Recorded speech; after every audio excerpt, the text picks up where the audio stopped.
Corona की पाबंदी के बीच लखनऊ में ये जनसैलाब उमड़ा तो सारे प्रोटोकॉल और सोशल डिस्टेंसिंग की धज्जियां उड़ गईं।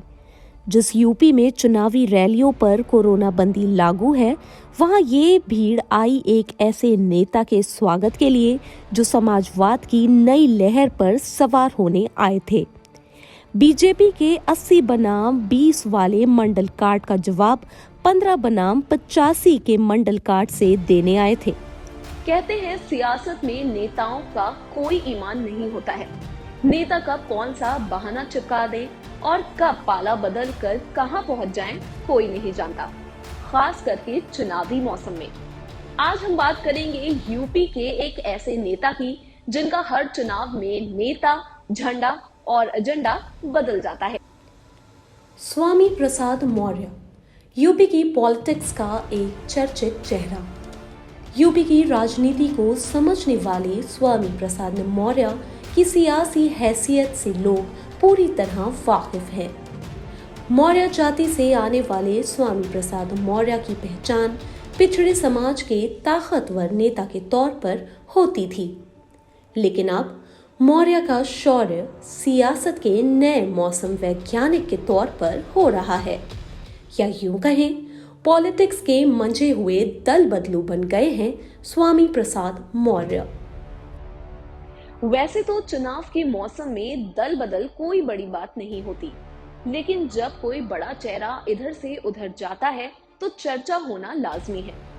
स्वामी प्रसाद मौर्य कभी बीएसपी में बेहद ताकतवर हुआ करते थे, मायावती के बेहद करीबी भी थे। 2007 से 2012 तक बीएसपी में उनकी तूती बोलती थी, लेकिन सरकार गिरी तो धीरे धीरे बात बिगड़ने लगी। 2012 के बाद यूपी में जब अखिलेश राज आया तो स्वामी प्रसाद मौर्य नेता विपक्ष बने। 4 साल तक जिम्मेदारी निभाई, लेकिन 2016 आते आते बीएसपी से मोह भंग हो गया। मायावती पर टिकट बेचने का आरोप लगाकर स्वामी प्रसाद मौर्य ने बीएसपी छोड़ 2017 में बीजेपी में शामिल हो गए। योगी आदित्यनाथ ने अपने कैबिनेट में स्वामी को श्रम मंत्री के तौर पर जिम्मेदारी दी, लेकिन 5 साल होते होते स्वामी जी की दल बदल वाली कुंडली फिर से जागृत हो गई। गवर्नर के नाम चिट्ठी में स्वामी प्रसाद मौर्य ने आरोप लगाए कि प्रदेश में पिछड़ों, दलितों और व्यापारियों की उपेक्षा की जा रही है, इसलिए वो इस्तीफा दे रहे हैं। थोड़ी ही देर बाद अखिलेश सिंह यादव ने एक फोटो ट्वीट की, जिसके बाद भगवाधारी समाजवादी पार्टी के हो गए। स्वामी प्रसाद मौर्य लोकदल, जनता दल, बीएसपी और बीजेपी का सफर तय करते हुए समाजवादी पार्टी में आए हैं। स्वामी प्रसाद मौर्य की इस बगावत की असल वजह क्या है? इस सवाल का जवाब आप जरूर जानना चाहेंगे। द न्यूज ढाबा के विश्वस्त संपर्कों से जानकारी मिली है कि पुत्र मोह ने यूपी की इस भगवाधारी धुरंधर को इच्छाधारी दल बदलू बना दिया है।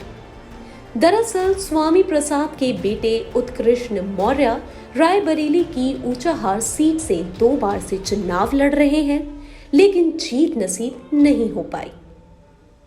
स्वामी प्रसाद मौर्य की बेटी संघमित्रा मौर्य बदायूं से बीजेपी सांसद हैं, बहू ब्लॉक प्रमुख हैं, खुद कुशीनगर से परदोना सीट से विधायक हैं, प्रदेश में कैबिनेट मंत्री रह चुके हैं, लेकिन मौर्य के बेटे की हार की कसक कभी भूल से निकली ही नहीं, इसलिए अब नया ठिकाना चुन लिया है और वो ठिकाना है समाजवादी पार्टी।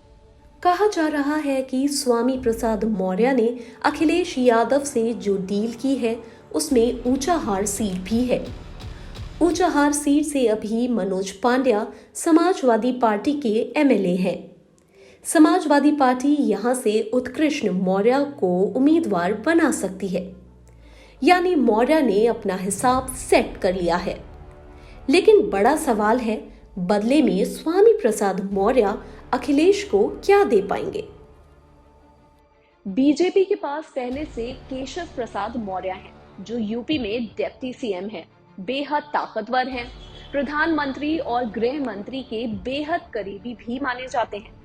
समाजवादी के नए मौर्य की लड़ाई भगवादारी मौर्य से है। सवाल 6% मौर्य, शाक्य और सैनी वोटों का है।